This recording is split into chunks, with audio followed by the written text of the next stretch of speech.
This week, I got to realize a lifelong dream of mine, which was to write and to publish my very own book. So, with that being said, cheers.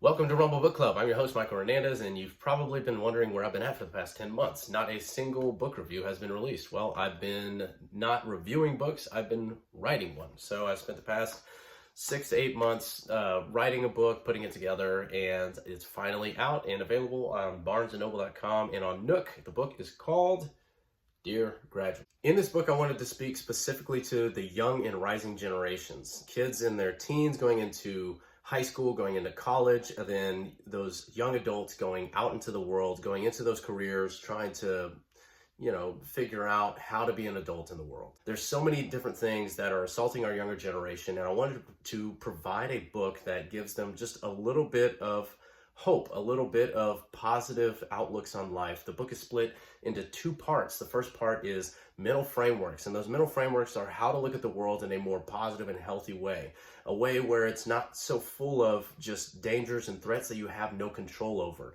It's meant to give you a sense of agency that you can control your immediate surroundings. You can control your own actions. Some good examples of mental frameworks from the book would be you are your habits. You are what you do every single day. You're not these big, grandiose, world-breaking gestures. You are the tiny little things that you do each and every day that pile up and make you who you are. Another good one is define success before you chase it. We all want to be successful. Everyone wants to find success, but the problem is if you don't know what you're looking for, if you don't know the success you're trying to chase, then you're never going to achieve it because you don't know what direction to go.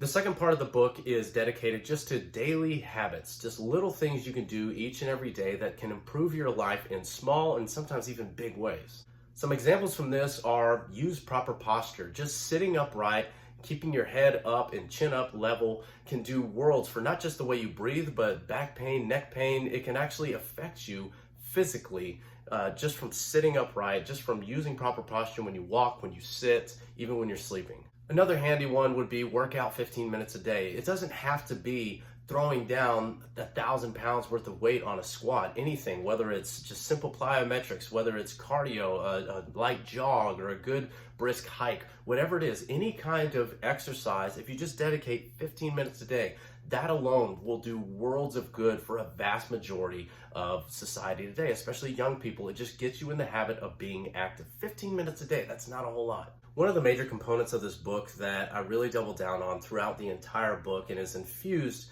in the entire content is just how important my faith was to my mental frameworks, to my daily habits. So it is a very faith-based book. It is not specifically a Christian book, but because I'm Catholic, that is very, very, very concentrated throughout the entirety of the book. So to that young generation that is climbing the ladder, trying to find their way in the world, I think this book could play a huge role into giving you the right mindset before you enter that high school age, before you enter that college age, or that young adult age that's ready to take on the world. It should give you a sense of agency, a sense of freedom, and a sense of hope, and a sense of positivity into what your potential really is. I hope everyone is able to go out and get this book. You can find it on barnesandnoble.com, or you can find the ebook version on Nook. The book is Dear Graduate by Mr. H. I hope you go out and get yourself a copy. Thanks for watching, everybody, and go read something.